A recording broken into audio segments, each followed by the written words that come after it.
안녕하십니까. 지난 시간까지는 미분 방정식, 특히 1차 미분 방정식, 2차 미분 방정식, 더 나아가서 비선형 미분 방정식에 대해서 어떻게 시뮬레이션을 하고 어떻게 솔루션을 구하는지 한번 살펴봤습니다. 단순하게 이제 미분 방정식을 푼다는 의미가 아니라 지난 시간에 한 내용들은 실제로 우리가 다이나믹 시스템들을 시뮬레이션 하기 위해서 쓸 수도 있고, 또 특별하게 1차 미분 방정식 같은 경우에는 우리가 나중에 실질적으로 센서를 이용을 해서 우리가 필터링을 할 때 로우 패스 필터나 이런 것들을 사용하기 위해서는 로우 패스 필터 자체가 1차 미분 방정식으로 표현될 수가 있고요. 그런 로우 패스 필터를 설계를 해서 실질적으로 장착을 할 때 그런 예제들이 사용될 그런 예제가 되겠습니다. 그래서 단순하게 미분 방정식을 푼다는 게 아니라 또 시스템을 해석하고 필터링하고, 그런데 결국은 그런 식들이 다 미분 방정식으로 나타나기 때문에 그런 거에 대해서 좀 간단하게 살펴봤습니다. 자, 이번 시간에는 지난 시간에 잠깐 언급을 했었는데, 우리가 신호가 하나씩 들어오는 게 아니라 여러 개들을 처리를 할 때 어떻게 할 건지, 그 다음에 함수로는 우리가 continuous라는 함수만 봤는데, 예를 들어서 discrete 함수라든지 discontinuous 함수라든지 조금 더 특이한 함수들을 좀 어떻게 이용할 건지, 이런 거에 대해서 좀 한번 살펴보도록 하겠습니다. 자, 첫 번째로는 우리가 신호 전달에 대해서 한번 알아보려고 하는데요. 자, 여러 개의 신호를 합치거나 합쳐진 신호를 다시 분할하거나 이럴 때 우리가 사용을 하는데요. 요거 함수는 시뮬링크의 시그널 라우팅이라는 데 가시면 되겠습니다. 그래서 시뮬링크에서 쭉 내려가시면 여기 시그널 라우팅이라고 있죠. 그래서 요거를 클릭하시면 다양한 함수들이 쭉 나와 있습니다. 그 중에서 저희가 신호를 합치기 위해서는 mux라는 걸 쓰고요. 신호를 분리하기 위해서는 dmux라는 함수를 한번 써볼 예정입니다. 자, 그래서 첫 번째 할 건데, 우선은 그러면은 신호를 합쳐가지고 여러 개의 신호를 본다 그러면 우리가 디스플레이 할 때도 여러 개를 보일 수가 있어야겠죠. 그렇죠? 신호를 합치는 것도 문제지만 우리가 확인을 할 수가 있어야 되니까, 자, 이걸 확인을 하기 위해서는 우선 첫 번째로 할 수 있는 방법은 스코프를 여러 개를 붙이는 겁니다. 그래서 5개의 시그널을 보고 싶다 그러면 스코프를 5개 갖다 놓고 보면 되겠죠. 근데 때에 따라서는 우리가 그 5개를 좀 잘 비교해 보고 싶다라는 거죠. 그러면은 한 플랫 내에 5개 플랫을 그리거나, 아니면은 한 플랫 내에 2개나 3개의 시그널을 동시에 그리거나, 이렇게 한다면 좀 더 효율적으로 우리가 시그널을 체크할 수가 있겠죠. 독립적으로 5개를 띄워보는 것보다는요. 그렇죠? 그래서 우리가 실질적으로 하드웨어 할 때도 오실로스코프에서 채널들이 여러 개 있어서 동시적으로 뭐 2채널, 3채널을 받아서 한 곳에다 디스플레이를 할 수가 있겠죠. 그래서 그런 기능이 있느냐를 한번 살펴보려고 합니다. 그래서 저희가 이제 스콥이라는 걸 이용을 했기 때문에 그 스콥을 이용을 해서 저희가 그래프를 2개를 그리거나 아니면 한 그래프에 2개의 시그널을 그리거나 이런 것도 다 가능하거든요. 자, 그 방법을 한번 해보겠습니다. 자, 저희가 스콥을 설명을 할 때 간단하게 말씀을 드렸는데, 자, 제너럴이라는 데 들어가 보시면 우리가 number of axis, 그래서 축을 몇 개로 할 거냐라는 하고 설정하는 항목이 있습니다. 거기서 우리가 원래 디폴트로는 1로 돼 있고요. 이거를 2로 바꿔주시면은 다음과 같이 입력단이, 원래 디폴트는 입력단이 하나로만 돼 있는데 number of axis를 2로 바꿔주는 순간에 2개의 입력을 받을 수 있게 텀이 바뀝니다. 그래서 우리가 사인 웨이브를 2개를 만들어서, 하나는 사인 웨이브, 하나는 코사인 웨이브를 만들어서 2개를 한번 동시에 플랫을 내보는 예제가 8번이 되겠습니다. 자, 그래서 코사인 예제를 만들기 위해서는 사인 웨이브를 페이즈를 2분의 파이만큼 지연시켜 주면은 사인 함수가 코사인 함수가 되겠죠. 그죠? 그래서 2개를 한번 각각 디스플레이를 해보는 예제가 되겠습니다. 자, 그렇게 보시면 다음과 같이 지금까지 사용한 스콥은 이 윈도우에 한 화면이 떴는데 지금과 같이 투로 해놓으면 이렇게 화면이 2개로 바뀜을 알 수가 있죠. 스콥만 간단하게 한번 데모로 한번 해보도록 하겠습니다. 자, 일로 넘어오셔가지고요. 시뮬링크 라이브러리에서 우리가 간단하게 창을 열고요. 스콥을 갖다 놓고요.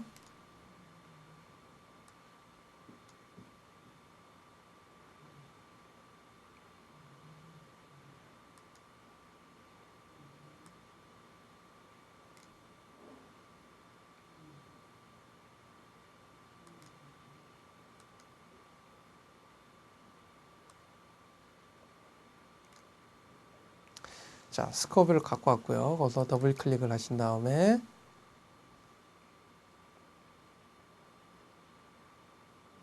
자, 더블 클릭하신 다음에 여기서 프로퍼티에 해당되는 탭을 누르시면 파라미터에 거기서 제너럴한 거에 지금 1으로 되어 있는 거를 2로 바꾸시면요. 어플라이 하시면 자, 여기 있던 게 하나 있던 게 2개로 바뀌었죠. 그죠? 그래서 입력단을 2개를 받을 수 있습니다. 당연히 여기서 3개, 4개 받고 싶다 그러면 자, 이것들을 3, 4, 5 이렇게 바꾸시면 되겠죠. 그렇죠? 자, 다시 본론으로 들어가겠습니다.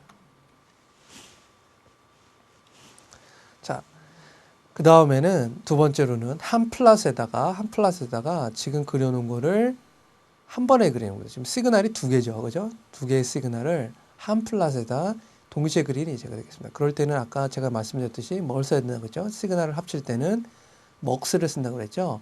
그 먹스가 어디 있다고 그랬죠? 시뮬링크 밑에 시그널 라우팅이라는 서브 라이브러리에 있다고 그랬죠? 자, 요거를 한번 만들어 놓은 예제를 가지고 한번 살펴보겠습니다.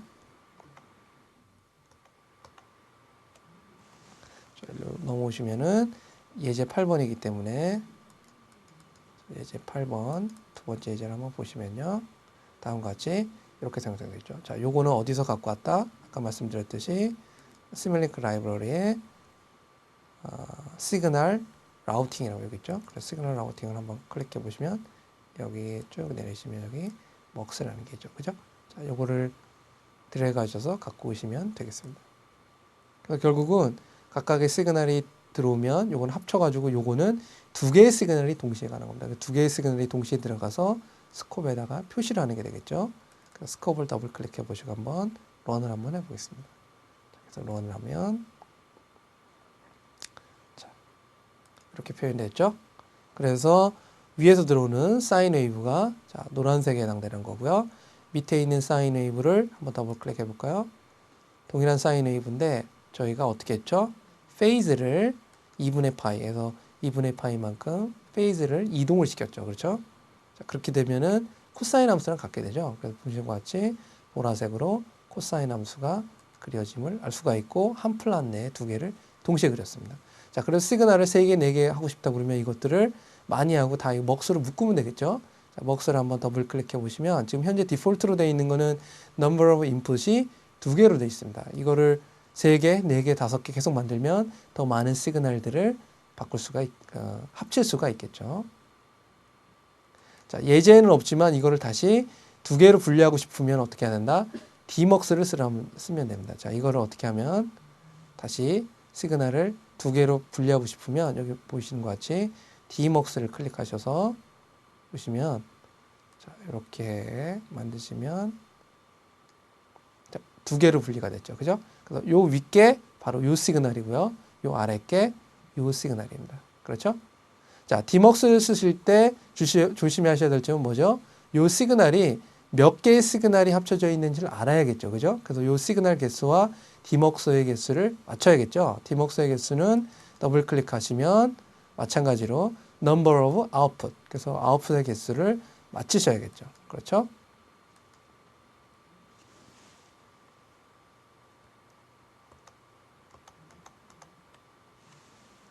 자, 그래서 8번 예제를 다 끝냈습니다.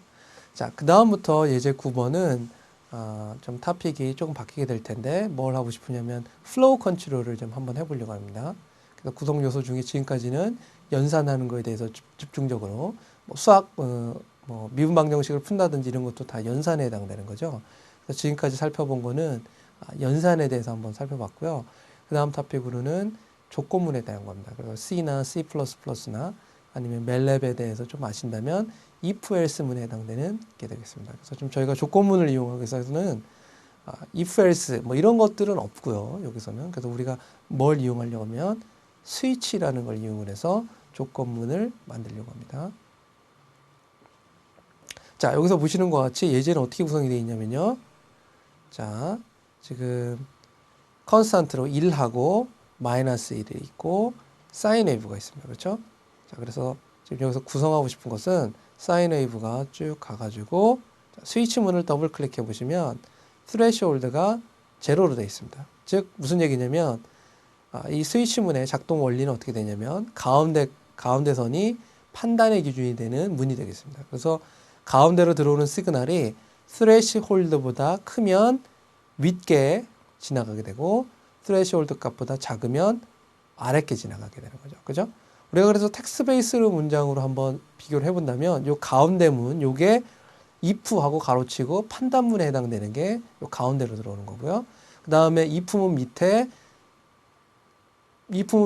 들어오는 문장이 이거, 그 다음 위에 요 부분, 위를 통해서 들어가는 문장이 됐고, else에 해당되는 부분이 요 아래 부분이 되겠습니다. 그리고 이렇게 이 스위치문을 이용해서 if else 문에 해당되는 거를 구성을 할 수가 있겠죠. 그래서 지금 예제 9번과 같은 거를 다시 한번 설명드리면 sin wave는 마이너스 1에서 1 사이로 변하는 값이죠. 그렇죠? 그래서 sin wave가 쭉 지나가다가 우리가 스레시홀드를 0으로 놨으니까 어떻게 되는 거죠? sin wave의 값이 0보다 크면 어떤 값이 가는 거죠? 이 값이 가는 거죠. 이 값은 어떻게 갑니까? sin wave 곱하기 1이죠. 그러니까 sin wave가 0보다 크면 sin wave 값이 그대로 전달되는 거고, 만약에 sin wave가 0보다 작으면 밑에 값이 가야 되죠. 밑에 값은 어떤 거죠? sin wave에다가 마이너스 1을 곱하게 돼 있죠. 그렇죠? 그러니까 마이너스면은 곱하기를 해서 플러스로 만들어라. 그래서 즉 결국은 여기서 스콥에서 만들어진 결과는 어떻게 되죠? 절대값 사인이랑 같은 값이 되겠죠. 그렇죠? 자, 그래서 이거를 확인을 해 봤습니다. 요거를 한번 저희가 구현을 한번 더 해보도록 하죠. 자, 조금은 9번이기 때문에 9번문을 한번 로드를 한번 시켜보겠습니다.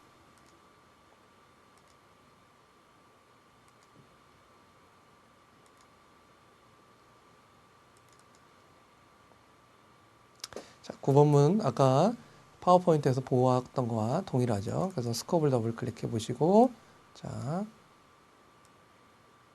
런 해보시면, 보시는 것 같이, 사인 플랫인데, 어떻게 되죠? 그래서 보시면, 마이너스 부분이 위로 올라가 있죠. 그죠? 절대값이랑 이제 같은 건데, 이거를 절대값이라는 함수를 써서 한번 비교해 볼까요? 자, 이걸 한번 비교해 보도록 하겠습니다. 자, 우리가 배운 거를 한번 응용을 한번 해보겠습니다. 그래서 우리가 플랫을 두 개를 그리려면 어떻게 된다고 했죠? 스콥에서 일로 들어가서, 그래서 number of xs를 두 개로 한번 만들어 보겠습니다. apply, 오케이. 그럼 좀 두 개가 만들어졌죠, 그죠? 자, 하나는 뭐랑 같다? 절대값하고 같기 때문에 절대값 함수를 한번 이용해 보겠습니다. 자, 그래서 시뮬링크에 자, 절대값 이런 것도 다 어디 있냐? 매스 오퍼레이션에 가보면 absolute value 여기 있죠? 자, absolute value를 갖다 놓으시고 sine wave를 갖고 오시고 요거를 좀 들어가게 만들어 보겠습니다. 자, 그래서 스콥을 띄워놓고 다시 한번 런을 해보겠습니다. 런. 우리가 예측한 대로 동일한 값을 얻었죠. 그렇죠? 그래서 우리가 absolute value 값을 이렇게 조건문을 이용해서 구할 수가 있습니다. 근데 일반적으로 이 조건문은 어떤 수학적 계산을 하기 위한 걸로 지금 본 예제, 9번 예제와 같이 그런 걸로 쓰이는 건 아니고요. 일반적으로 우리가 프로그래밍을 할 때 쓰는 if else 문으로 할 때 그때 많이 쓰면 되는 거고요. 요건 한 이유는 우리가 수학적으로 동일함을 좀 쉽게 보이기 위해서 이 특별한 예제를 골랐습니다.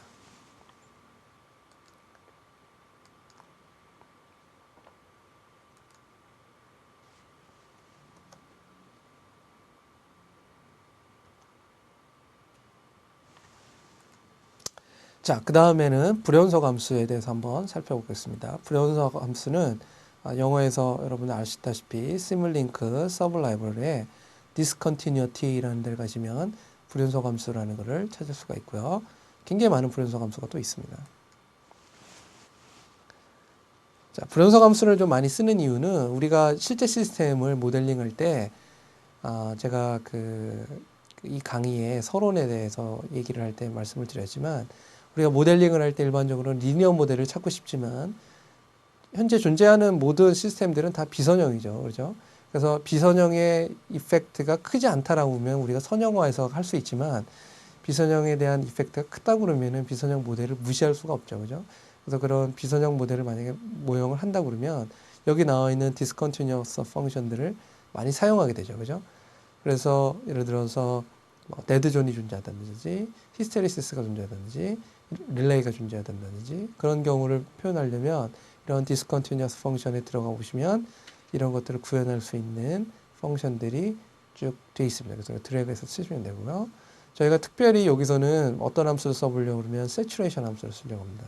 이 saturation 함수는 뭐 예를 들어서 내가 출력하는 값을 마이너스 2에서 이 값으로 제한해라 이런다면은 나오는 값이 2보다 큰 값, 3이 넣으면 3이 나왔음에도 불구하고 2로 제한해서 최대값이나 최소값을 계속 내보내는 함수가 saturation 함수죠. 자, 이것들은 실제 시스템에서 어느 데 많이 쓰이냐면 일반적으로 우리가 센서 매저 값도 보통 정해져 있죠. 센서의 출력 값이 예를 들어서 마이너스 5V에서 5V다. 아니면 모터라든지 엔진이라든지 펌프든 모든 것들이 출력 값들이 정해져 있죠. 그죠? 그 다음에 만약에 모터를 구동시키기 위한 그 전압값도 마이너스 5V에서 5V 이런 식으로 모든 시스템들이 센서나 액추에이터나 모든 그 시스템들이 입출력 함수 값들이 제한되어 있습니다. 그렇죠? 그래서 제한되어 있음에도 불구하고 우리가 그걸 초과하는 값을 보낸다고 그러면 시스템이 손상될 수가 있겠죠. 그렇죠? 그래서 그 손상되는 값을 막기 위해서 우리가 일반적으로 계산을 다 하고 나서 컨트롤에서 계산을 다 하고 나서 액추에이터 값으로 우리가 커맨드 시그널을 보내기 전에 일반적으로 세츄레이션 함수를 집어넣음으로써 시스템을 보호하는 경우가 있습니다. 대부분의 이제 세츄레이션에 관련된 값들은 많이 들어가는데 그래서 한번 이 값을 한번 우리가 시뮬레이션 해보려고 그러고요. 나중에 이 세츄레이션 함수는 모터 컨트롤에서도 다시 사용이 될 겁니다. 자, 예제를 통해서 한번 해보겠습니다. 자, 요거는 최대 최소값 제한하기인데요. 자, 사인 웨이브에서 예를 들어서 자, 사인 웨이브는 마이너스 1에서 1값을 내놓는 함수죠. 그렇죠? 자, 그다음에 세츄레이션 함수라는 걸 갖다 놓고 연결한 다음에 어떻게 세츄레이션 함수를 더블 클릭해 보시면 다음과 같이 설정창이 나오고요. 거기서 우리가 어퍼 리밋, 즉 최대값을 0.5, 최소값을 마이너스 0.5로 설정을 했습니다. 그렇게 하고 시뮬레이션을 한다면 값이 어떻게 나올까요? 사인 웨이브가 마이너스 0.5에서 플러스 0.5 사이에는 사인 웨이브 값을 내놓고 그 이상 값을 나올 때는 0.5를 계속 유지하거나 마이너스 0.5를 계속 유지하겠죠. 자, 예제를 한번 실행해 보도록 하겠습니다.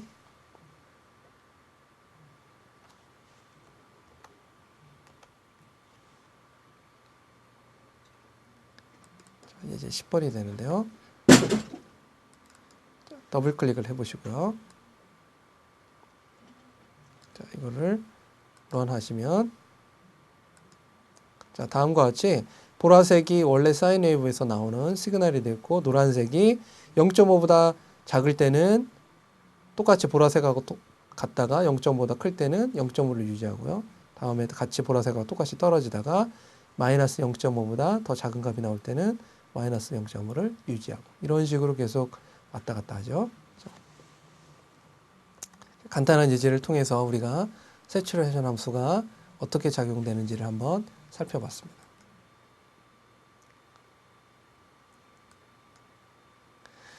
자, 그 다음에 우리가 룩업 테이블을 어떻게 사용하는지를 한번 살펴보겠습니다. 그래서 저희가 지금 하고 있는 그 시뮬링크에 대한 내용은 전반적으로 지금 시뮬링크를 보시면 저희가 지금까지 뭘 배웠죠? 소스 싱크 배웠고요. 그렇죠? 시그널 라우팅도 배웠고요. 그렇죠? 그 다음에 매스 오퍼레이션 배웠고요. 그렇죠? 그 다음에 디스컨티뉴어티 배웠고요. 그 다음에 컨티뉴어스에 나온 함수, 그 다음에 유저 디파인 펑션. 그래서 지금 여기 있는 것들을 대표적으로 많이 쓰는 것들 한두 개씩을 계속 좀 살펴보고 있죠. 자, 그 다음에 이번 토픽이 뭐냐면 이 룩업 테이블이라는 걸 한번 써보는 겁니다. 그렇죠? 자, 룩업 테이블을 언제 많이 쓰냐면 우리가 실험적 데이터를 이용을 해서 데이터를 인터포레이션을 할 때 굉장히 많이 쓰는 내용이 되겠습니다. 일반적으로 이제 기본적인 시뮬링크 책들을 보시면 이런 룩업 테이블 쓰는 예제들이 잘 안 나와 있는데 저희는 실제 이제 나중에 뭐 초음파 센서라든지 그다음에 뭐 그 인프라레드 센서 같은 걸 이용해서 거리를 측정하게 될 텐데, 그런 경우에 우리가 나오는 볼테이지 값을 원하는 거리 값으로 유닛 컨버전을 할 때 이런 룩업 테이블을 이용해서 하게 됩니다. 그래서 그럼 실질적으로 우리가 센서 리딩을 하기 전에 한번 여기서 룩업 테이블이 어떻게 구성되어 있고 어떻게 사용하는 건지를 한번 살펴보도록 하겠습니다. 자, 그래서 예제 11번이 우리가 나중에 실질적으로 이제 적외선 센서를 이용을 해서 실질적으로 측정을 할 겁니다. 측정을 해볼 건데, 그거에 앞서서 우리가 프로그래밍을 어떻게 할 건지 한번 살펴보도록 하겠습니다. 예를 들어서 적외선 센서가 어떻게 되어 있냐면, 출력값은 이렇게 볼티지 시그널을 내려옵니다. 볼티지 시그널을 뭐에 비례해서? 반비례해서죠. 여기서부터 보시면 거리에 반비례해서 거리가 길어지면 길어질수록 출력하는 볼티지가 점점 떨어지고 있죠. 그렇죠? 떨어지고 있음을 보실 수가 있습니다. 그래서 요걸 이용하는 거예요. 그래서 이제 센서 값이 예를 들어서 1.5V다. 1.5V가 나왔으면 거리는 40cm다. 이렇게 예측을 하는 거죠. 그렇죠? 그러면은 시그널이 지금 수학적으로 주어진 게 아니죠. 이거는 실험적으로 해가지고 이렇게 해가지고 커브가 나온 건데, 그러면 실질적으로 우리가 나오는 볼티지를 이렇게 디스턴스 밸류로 어떻게 유닛 컨버전을 하느냐, 이 문제가 됩니다. 이걸 어떻게 하는지 한번 살펴보도록 하겠습니다. 자, 우리가 여러 방법이 있겠지만 예를 들어서 저희가 할 수 있는 방법이 여러 가지가 있겠지만, 예를 들어서 이거를 수학적으로 커브 피팅을 해서 하는 것도 한 방법이 될 수가 있습니다. 그렇지만 저희가 여기서 얘기하려는 거는 룩업 테이블을 이용해서 그 데이터 간의 인터포레이션을 이용을 해서 값을 예측하는 걸 한번 해보도록 하려고 합니다.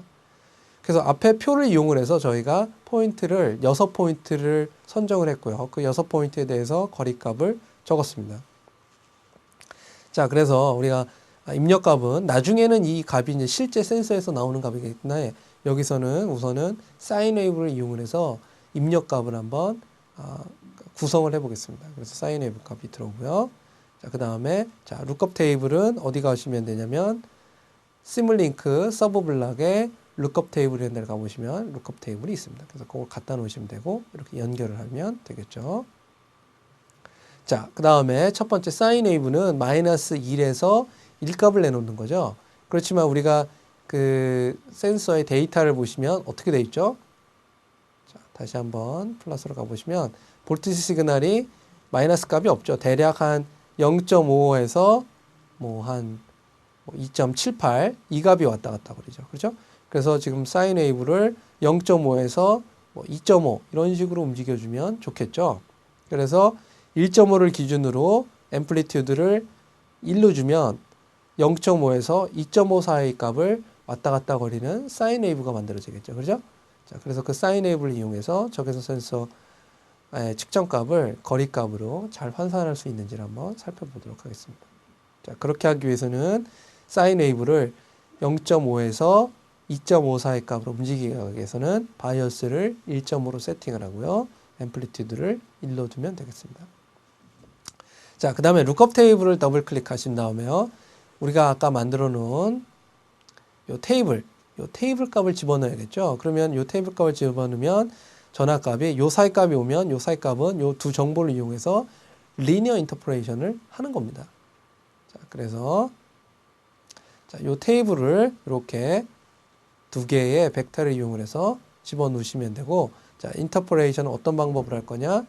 자, 이렇게 엔드 인터포레이션을 이렇게 이용해서 하겠다. 자, 이렇게 이용을 하신 다음에 런을 하시면, 자, 런을 해보시면, 자, 이런 것 같이 요게 사인 웨이브고요. 즉 마이너스 0.5에서 2.5 사이 변하는 사인 웨이브가 나오고, 그것을 거리값으로 환산한 그래프를 그릴 수가 있습니다. 자, 두 번째는 엔진맵 만들기인데요. 우리가 아까 얘기한 거는 1D, 즉 그 입력값이 한 개이고 출력값이 한 개인 예가 되겠고요. 여기서는 조금 더 복잡한 2D 엔진맵을 만드는 겁니다. 즉 우리가 일반적으로 그 엔진을 컨트롤하기 위해서는 엔진맵이라는 게 들어가 있는데, 그 실제 엔진맵을 만들기 위해서는 입력값이 일반적으로 RPM, 즉 그 엔진의 회전 속도가 되고, 또 다른 인풋이 스로틀 밸브의 앵글이 되겠습니다. 그러면은 나오는 엔진의 출력 토크가 이렇게 되겠죠. 그래서 이거는 이제 실험적으로 우리가 이렇게 구할 수가 있습니다. 그렇죠? 그래서 엔진 다이나모나 샤시 다이나모에 얹어가지고 실험적으로 이렇게 데이터 값을 얻을 수가 있죠. 자, 그렇다면 우리가 간단하게 엔진을 표현하는 어떤 그 엔진 모델을 만든다면 어떻게 되냐면 마찬가지로 자, 스로틀 앵글이 입력값, 그 다음에 엔진 스피드가 어떤 입력값이 될 테고 여기다는 앞에 만든 이 테이블이 맵으로 들어가면 되겠죠. 그렇죠? 자, 그렇게 되면은 그때마다 나오는 출력값, 이거는 어떻게 되죠? 이게 토크가 되겠죠. 그렇죠? 자, 토크가 될 겁니다. 자, 여기다가 조금 더 리얼리스틱하게 하고 싶다면 예를 들어서 우리가 엔진 스피드에 약간의 트랜스포트 딜레이가 있다 보면 트랜스포트 딜레이는 어디 있었죠? 자, 시뮬링크의 컨티뉴어스라는 서브 드라이버에 가시면 트랜스포트 딜레이라는 게 있습니다. 그래서 이걸 갖다 놓으시고 제가 우리가 시간 지연항이 있다면 0.2초 정도 시간 지연이 있다라든지 이러면은 추가를 하시면 되겠습니다. 자, 그래서 그 우리가 실제 사인 웨이브랑 아까 실제 스로틀 앵글하고 그다음에 엔진 속도는 사인 함수를 이용을 해서 한번 구현을 해보도록 하겠습니다. 자, 그 다음에 최종적으로 엔진 맵은 좀 이렇게 구성이 되어 있고요. 요거를 아까 1D 맵 같은 경우에는 우리가 직접 숫자로 집어넣는데 2D 맵 같은 경우에는 여기다가 숫자를 그 아까 그 큰 테이블을 다 집어넣을 수가 없겠죠. 그죠? 그래서 이거는 아까 얘기했듯이 변수로 지정하신 다음에 어떻게 하면 제일 좋을까요?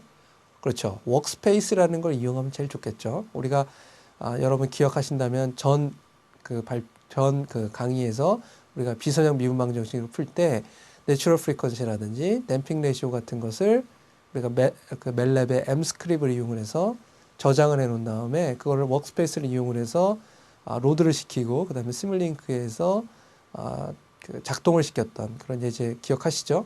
네. 그런 예제와 동일하게 이런 2D 맵을 이렇게 M 스크립을 이용을 해서 엔진 스피드의 범위, 스로틀 앵글의 범위, 그 다음에 각각에 맞는 엔진 토크의 2D 맵을 형성을 하신 다음에 이걸 저장하신 다음에 자, 멜랩 시뮬링크를 수행하기 전에 이 M 스크립을 로딩을 하신 다음에 이 시뮬레이션을 런하면 되시겠죠. 그렇죠? 자, 이렇게 해서 시뮬레이션 한 결과를 보시면 자, 요 앞부분이 예를 들어서 스로틀 앵글이고 요게 엔진 RPM이 되겠죠. 그렇죠? 그때에 따라서 나오는 죄송합니다. 그때 나오는 엔진 토크는 다음과 같이 구성됨을 알 수가 있습니다. 네, 여기까지 여러 개의 시그널을 동시에 처리를 하거나 또는 우리가 실험적으로 얻은 데이터들을 1D나 2D 맵으로 구성하는 법에 대해서 살펴봤습니다.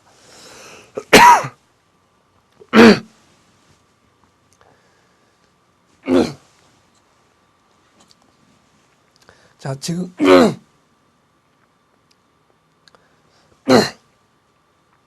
네, 지금까지 물을 먹고 마무리를 해야겠네요.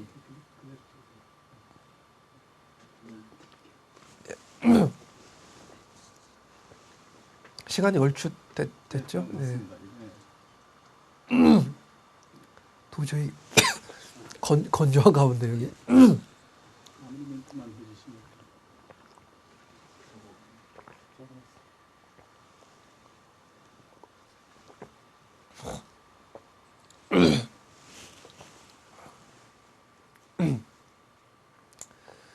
네.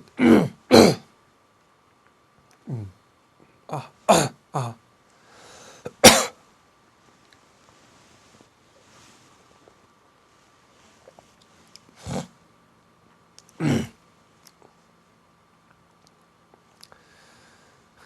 네, 지금까지 우리가 여러 시그널들을 합쳐가지고 표현하는 시그널 라우팅을 이용하는 방법하고 그 다음에 우리가 실험적으로 얻은 결과들을 리니어 인터포레이션을 한다든지 즉 나중에 우리가 실험을 통해서 적외선 센서라든지 이런 거 측정한 결과를 의미 있는 결과를 바꿀 때 사용할 수 있는 1D라든지 엔진에서 쓰는 2D 맵을 구성해보는 방법에 대해서 살펴봤습니다. 네, 감사합니다.